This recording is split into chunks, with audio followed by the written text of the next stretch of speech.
Graça e paz a todos.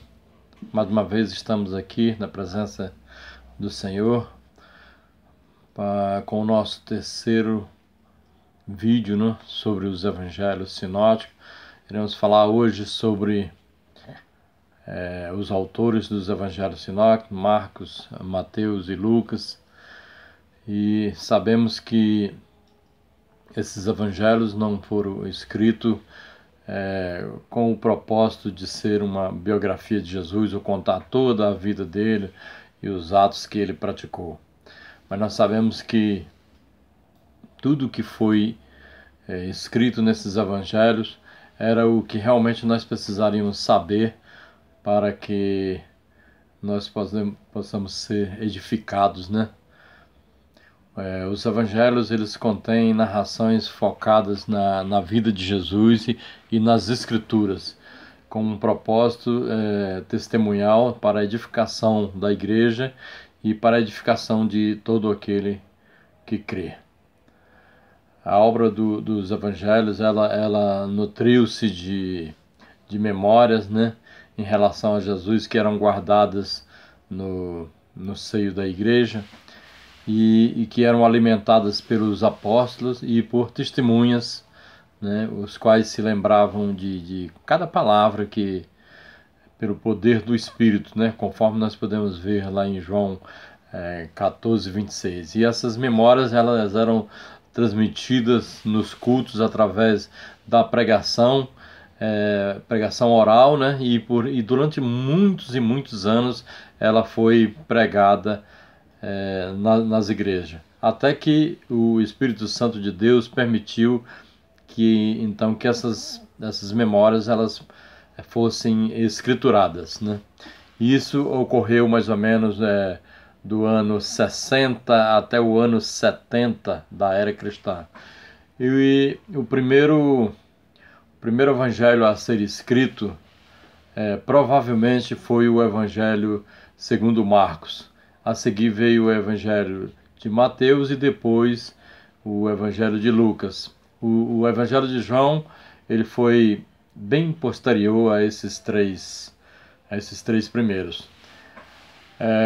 O evangelho de Lucas e Mateus, se nós fizermos um comparativo, nós vamos ver que os dois evangelhos estão contidos no evangelho de Marcos, né? Estão quase que totalmente representados, né? Então, Marcos e Mateus, nós vamos ver que eles estão quase que totalmente inseridos no evangelho de Marcos, né? A igreja afirma com bastante segurança e unanimidade, né, que Marcos é realmente o autor desse evangelho. Também chamado João Marcos, né? E como também a igreja afirma que ele, João Marcos, era companheiro e auxiliar do apóstolo Pedro. Um escritor cego chamado Pápias, no segundo século, né, no ano mais ou menos 130 depois de Cristo, ele cita o testemunho de alguém relacionado com o circo apostólico. E ele declara que Marcos se tornou o intérprete do apóstolo Pedro e escreveu o seu evangelho baseado nessas pregações do apóstolo Pedro. E ele fez isso com todo cuidado, mas não se preocupando com a cronologia dos fatos, né? Pois ele próprio não havia testemunhado o que Jesus havia feito. Ele não era uma testemunha ocular, né? Nem tampouco ele acompanhava Jesus. Então isso não há dúvida de que isso representa mais ou menos a verdade, né? Nesse caso, Marcos, ele não menciona o próprio nome dele no Evangelho, nem sequer como autor do mesmo. Marcos era filho de Maria, em cuja casa os crentes oravam por ocasião da prisão de Pedro, em Atos capítulo 12, versículo 12. E ele era parente de Barnabé também, bastante conhecido, que era companheiro e colaborador de Paulo. Quanto a Mateus, a tradição cristã ela reconhece Mateus como o primeiro evangelho. Então, se pegarmos a Bíblia, está em primeiro lugar o livro de Mateus. Mas essa tradição, essa mesma tradição, a igreja, ela declara que Mateus escreveu esse livro em aramaico e que cada um interpretava como podia. Mateus era apóstolo de Jesus, e o seu nome em hebraico quer dizer presente de Deus ou dom de Yahvé. Ele foi citado por alguns antigos, como Jerônimo e Eusébio, alguns dos pais da igreja, como autor do Evangelho dos Hebreus, ou seja, ele foi citado como sendo o autor do Evangelho segundo Mateus. Mateus também ele é mencionado no próprio livro de Mateus, no capítulo 9, versículo 9, e no capítulo 10, versículo 3 também, como tendo sido um coletor de imposto de Cafarnaum, e que ele foi convidado pelo próprio Jesus para segui-lo. Ele é também citado como um dos 12, sem, no entanto, haver nenhuma citação sobre a profissão dele. Ele também é identificado nos livros de Marcos, nos capítulo 3, versículo 18, no livro de Lucas, no capítulo 6, versículo 15, e no livro de Atos, capítulo 1, versículo 3, como sendo Levi, filho de Alfeu, também coletor de impostos, e que também é citado em Marcos 2, versículo 14, e em Lucas 5, versículo 27. Durante a ocupação romana, como já dissemos nos vídeos anteriores, que começou no ano 63 a.C., Mateus ele coletava impostos do povo hebreu para o Herodes Antipas, que era o tetrarca da Galileia, e a sua coletoria ficava localizada em Cafarnaum. Esses coletores de impostos eles eram odiados pelo povo. Por quê? Porque eles enriqueciam as custas do povo e eram considerados como traidores dos judeus. Provavelmente como cobradores de impostos, ele era alfabetizado. A tradição cristã diz que ele era alfabetizado em aramaico. E talvez por isso alguns acreditam que o evangelho original escrito por Mateus tenha sido escrito em aramaico. Após o chamado de Jesus para segui-lo, Mateus convidou Jesus então para um banquete em sua casa, conforme nós podemos ver em Lucas capítulo 5, do versículo 29 ao 31. Ao ver isso, então os fariseus e escribas que criticavam Jesus começaram a criticá-lo por se sentar à mesa com pecadores e com coletores de impostos. E essa provocação dos fariseus, ela obteve uma resposta de Jesus, que disse o seguinte: não vim chamar os justos, mas os pecadores ao arrependimento. Bom, com isso então nós concluímos que a igreja reconhece Mateus como autor do primeiro evangelho, mas declara que Mateus escreveu então esse evangelho em aramaico e que cada um interpretava como podia. Se nós compararmos, quando nós comparamos esses três evangelhos sinóticos, Mateus, Marcos e Lucas, claramente nós vemos que Lucas e o autor de Mateus usaram o evangelho de Marcos como uma fonte e uma fonte anterior a este evangelho, a maior, vamos dizer assim, vivacidade na narrativa, a simplicidade nas palavras de Marcos, é uma das provas de que Marcos talvez tenha sido escrito primeiro.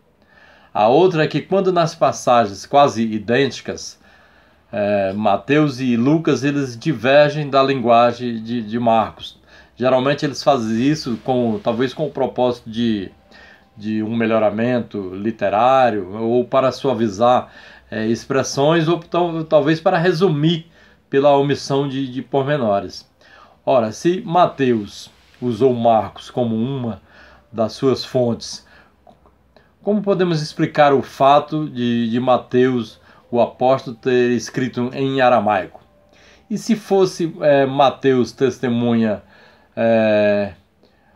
ocular, né, que era o autor do evangelho que traz o seu nome, né? Por que ele teria usado o documento de Marcos, que não era uma testemunha ocular? Bom, essa explicação seria pelo simples fato de Mateus, talvez, né, saber que João Marcos escreveu relatos do apóstolo Pedro. O que equivale a dizer que o Evangelho segundo Marcos, na verdade, seria então o Evangelho segundo Pedro.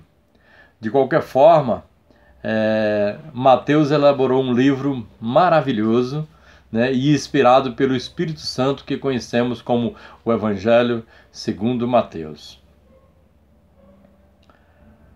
Quanto a Lucas, era médico e companheiro do apóstolo Paulo, e segundo a tradição cristã, ele também foi autor do Evangelho segundo Lucas e do livro dos apóstolos, dos Atos dos Apóstolos.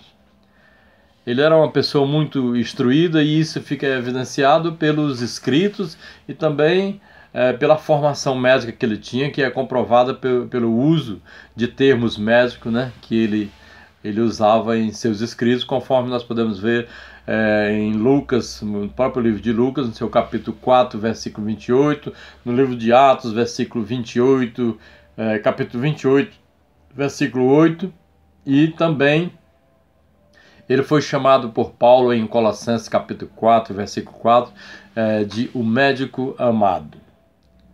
Ele não classifica a si mesmo como testemunho ocular.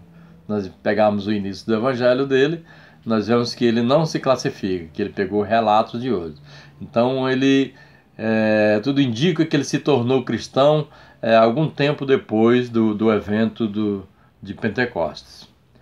No livro de Atos, ele é mencionado de modo indireto pelo uso de pronomes. Os pronomes nós e nos. E por verbos da primeira pessoa no plural. Bom, ele provavelmente escreveu esse evangelho no ano 56 até o ano 58 depois de Cristo. E ele foi com Paulo para Roma quando Paulo foi para ser julgado. Bom, afinal, todos os manuscritos gregos deste evangelho atribuem esse evangelho a Lucas e vários são os que não admitem haver forte razão para não ser Lucas o autor desse evangelho. Alguns afirmam ser ele gentil, né, baseando-se em Colossenses capítulo 4, versículo 11 a 14, quando Paulo mencionou primeiro aqueles judeus circuncisos, né, e depois mencionou as outras pessoas, entendendo então que Lucas não era da circuncisão e, portanto, Lucas não era judeu. Mas isso não pode ser de modo algum conclusivo, né, pois lá em Romanos 2, em Romanos 3, aliás, versículo 1 e 2, Paulo declara que Deus incumbiu os judeus das suas proclamações sagradas, né? Então, Lucas é um dos incumbidos dessas proclamações inspiradas. Até que nós temos aí o livro de Atos e o livro do Evangelho segundo Lucas. Bom, a nossa aula hoje está terminando, né? No próximo vídeo nós iremos falar sobre a data respectiva dos evangelhos sinóticos e algumas características peculiares destes evangelhos. Fiquem com Deus, que a paz do Senhor esteja sobre todos e na próxima semana nós voltaremos. Amém.